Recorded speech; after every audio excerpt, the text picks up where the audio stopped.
Being in this department is like the craziest thing ever because a child had died in my care. Yes, in my care. I am a teacher of 2000. Ishangan Laseshawela, the Tonga superhero. I teach, and what is your superpower?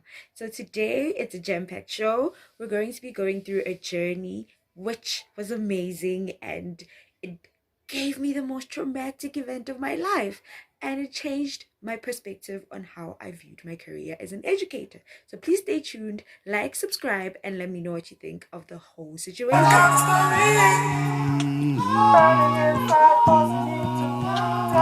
So, when I started working, I was told that I have to join at least two or more school committees. So, this means that teachers are responsible for um, events like entertainment, the school event.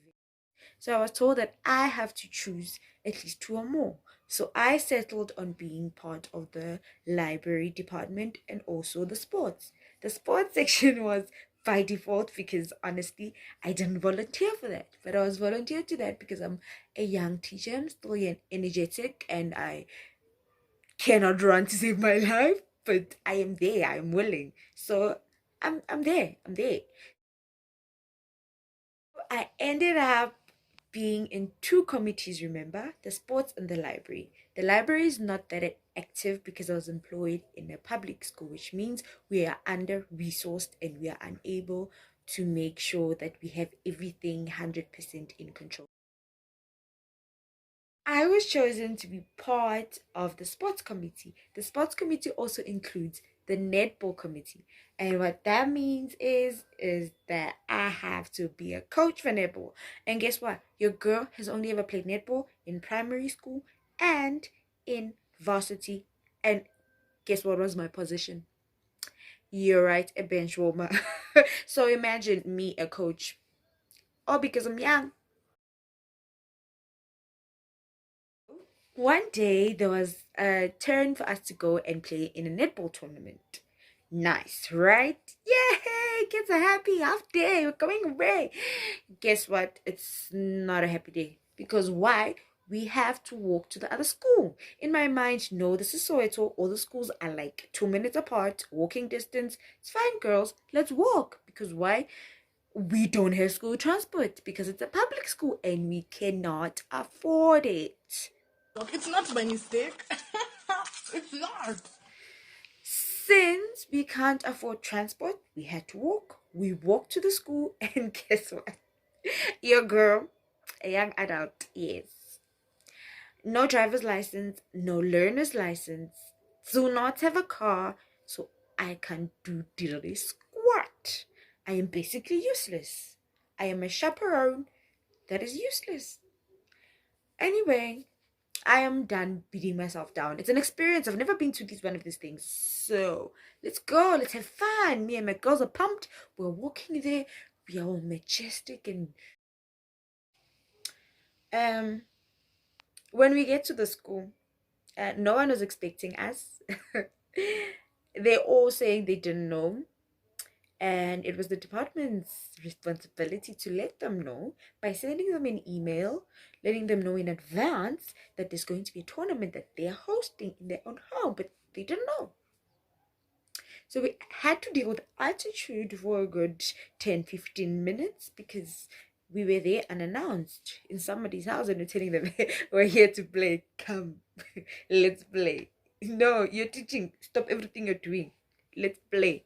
Because honestly, I wasn't going to turn back with my kids. They had walked in the heat in the morning to come and play, and this doesn't happen. Why? So we get there early because it was supposed to be an all day thing. It ends up not being an all day thing because it's only just me, my school, my team, and the other team from that school. The other teams never arrived. One of the teams arrived later on after we're wrapping up the last section. And I was like, no, my kids are not playing with you because you don't know time. And my kids need to learn how to value time. So if you can't value time, how will I look at my kids if I tell you you can play with them when you're late and you're not even apologetic. So bye. So they offered us food, right? Remember, we got there in the morning. Since we did not actually um bring any food, they offered us food so we can eat their feeding scheme. Guess who was all high and mighty and saying, no, we won't eat your food because we have food that's coming to us? Because usually when it's sports events, they bring food, like take away for the kids so that they can eat at the spot. By our school, not a lot of schools are able to do this because of money and everything. It's a problem. But we were lucky enough to sometimes be able to do it, usually for the athletics when they go running and doing those high jump thingies. Yeah, that's when able to scrounge something together from their donations and stuff like that. So we said no to them offering us feeding schemes. So instead, we decided to play and wait for imaginary food that never arrived because there was a lack of communication between me, the coach, and the school because my battery died. Because I have bad luck with phones, my battery died. So I couldn't contact anyone over at the school to come and bring us food. And I can't drive, so I can't go there and fetch food in the check. I thought there was going to be a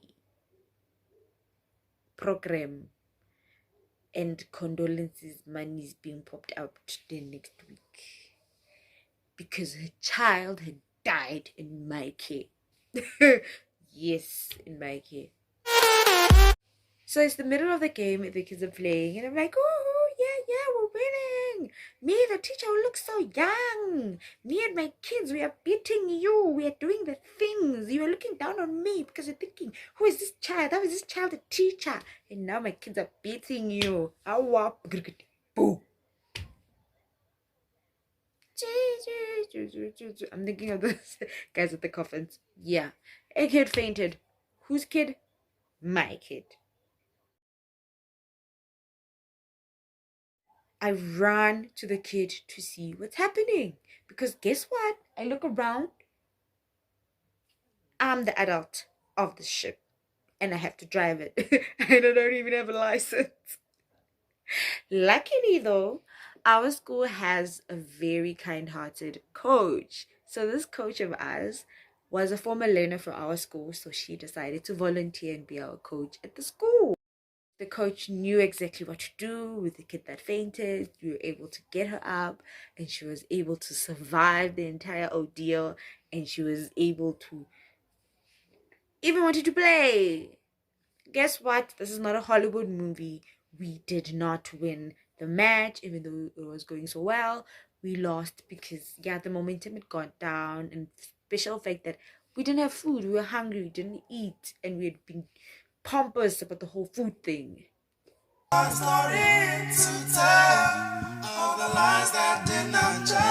We left the grounds having not eaten. I was so depressed because, as most of you know, when you're a first time teacher and you've started working recently and have just filed your papers, it takes almost forever for you to actually get paid. Some of them go from 3 months, others to 6 months, and at that point I hadn't gotten paid and I couldn't even afford to buy my kids a simple quota.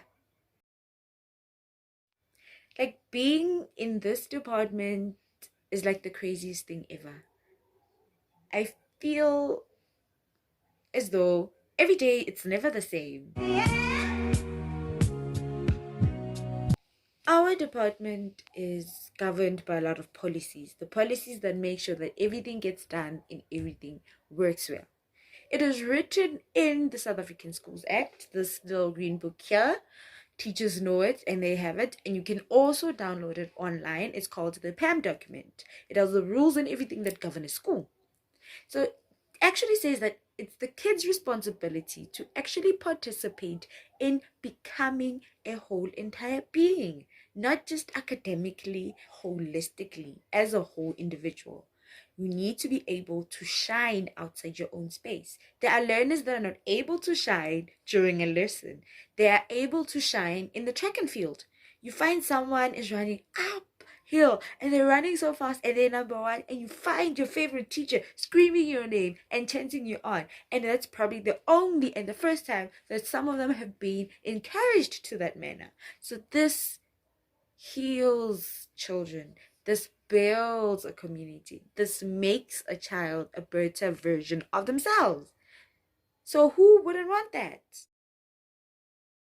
I know that most teachers find it tedious and, I don't know, too much work to be finding yourself during lunch going to a committee meeting because, hey, something needs to be fixed. But it makes a whole lot of difference to that child. We do amazing things. And I felt as though we are not appreciated enough. So that is why I started this new chapter in my life where I try and appreciate the teacher more. Because if you can appreciate yourself, who else do you think is going to appreciate you? You do a banged up job for the amount of money we're getting. But we bring these kids together, we make them who they are, and they will thank you for it one day. So keep at it and keep with it. Until next time, I am Utichama 2000, Ishangala Seshawela, the Zonga superhero. I teach. What is your superpower? Please subscribe, like, comment, and catch me on social media.